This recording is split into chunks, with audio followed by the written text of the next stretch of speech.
Oui, maman, la thématique du jour, c'est les mualim des réseaux sociaux. Quel est votre commentaire sur ce thème?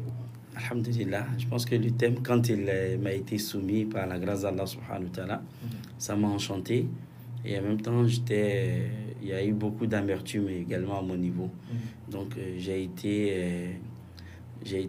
ça m'a rendu vraiment confus. Voilà, parce que ce qu'il faut reconnaître déjà à nos frères, à ceux qu'on va s'adresser, moi y faisant partie, c'est pas, on ne vient pas porter le jugement sur qui que ce soit. On est plutôt là pour s'accompagner avec les bons conseils. Comme le prophète il a dit, alayhi salatu salam, il dit ad-dinu nasiha, il dit la religion c'est le bon conseil. Alors les compagnons lui ont demandé, mais envers qui? Il dit envers Allah subhanahu wa ta'ala, envers son prophète, envers les a'immatul muslimin, les guides religieux musulmans, et wa ammatul muslimin, et toute la communauté musulmane.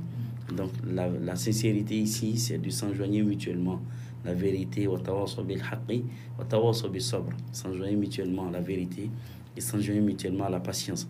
Donc Inch'Allah, au cours de cet exposé sur ce plateau, on pourra peut-être heurter la sensibilité de certaines personnes. C'est pas ça l'intention. L'intention, c'est d'être une valeur ajoutée les uns pour les autres, pour que Inch'Allah, chacun d'entre nous puisse se remettre en cause s'il y a lieu de le faire et exceller Inch'Allah s'il y a lieu d'exceller, et pour qu'on puisse chacun à son niveau prendre bonne note Inch'Allah de ce qu'on va dire ici. Ok, Inch'Allah, merci bien Imam. Déjà, nous allons poser la première question concernant cette thématique. Il s'agit de qui est mualim. Quand on parle de mualim, je pense que c'est un terme de la langue arabe. Et donc déjà, qui est un mualim? Ok, alhamdulillah. Donc, comme le thème nous est donné, al-muallim, et c'est ismul fa'il, c'est le nom, n'est-ce pas, qui est donné à quelqu'un qui fait une action.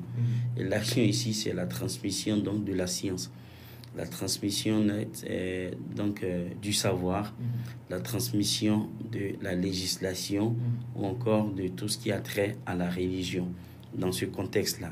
Sinon, de façon large, c'est toutes les sciences y comprises, n'est-ce pas, toutes les sciences confondues. Celui qui les transmet est donc considéré comme un muallim. D'accord? Mais dans notre contexte précis, on parle de ceux-là même qui transmettent donc les sciences religieuses, sinon les sciences islamiques. Donc c'est de ça qu'on parle ici.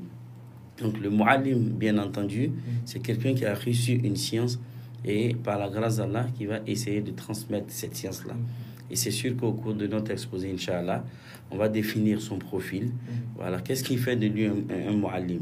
D'abord, il a reçu quelque chose. Parce que les Arabes disent faqidu shay'in la yu'tihi. Celui qui manque d'une chose ne peut pas la transmettre. Ce que tu n'as pas reçu, tu ne peux pas donner. Donc si lui en amont, il n'a pas cette science et puis il veut la transmettre, ça c'est un leurre, ça c'est une fausseté. Voilà, c'est quelque chose qui est à proscrire. C'est pourquoi Allah subhanahu wa ta'ala, il nous dit fa'arifuni qabla an ta'buduni. Il dit connaissez-moi avant donc de m'adorer. Et donc quand on dit le muallim, il a reçu cette science et puis maintenant il va transmettre donc cette science là. Comme le Coran nous l'a dit, khayrukum man ta'allama al-Qur'ana wa 'allamahu bima'na 'allamahu li ghayri. Le meilleur d'entre vous, c'est celui qui a appris le Coran et puis il a transmis. Donc il a enseigné à d'autres personnes. Donc il a d'abord appris lui-même et puis après il transmet. Et du coup, on a 4 entités qui rentrent en ligne de compte. Premièrement, il y a al-muallim fi nafsi, le muallim lui-même. Donc lui, à son niveau, il a le devoir d'être un modèle, d'être un exemple, n'est-ce pas?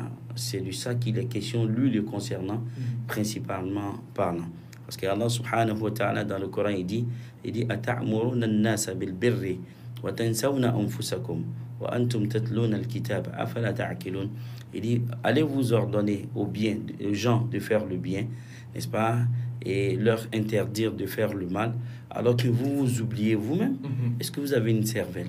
Le muallim lui-même, à son niveau, il doit faire l'effort d'être un modèle.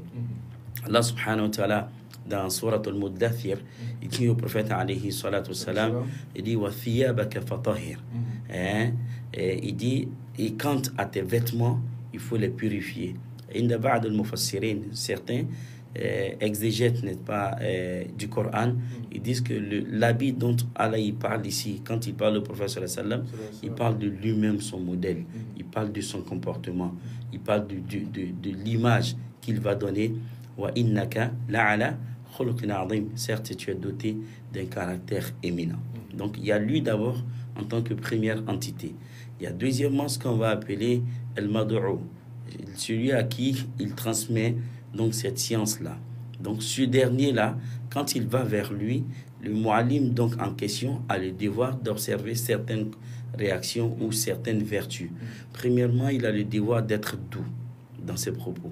Quand Allah subhanahu wa ta'ala il envoie Moussa vers Fir'aun la'natullahi alayhi, il lui dit faqula lahu qawlan layyina.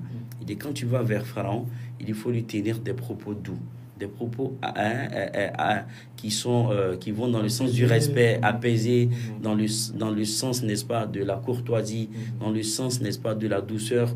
Et donc, Allah, il dit ça à Moussa, alayhi salam. Il dit, la'allahu yadhakkaru aw yakhsha. Il dit, si tu parles comme ça, il se pourrait, n'est-ce pas, qu'il médite ou encore qu'il soit épris, n'est-ce pas, de piété. D'accord. Donc,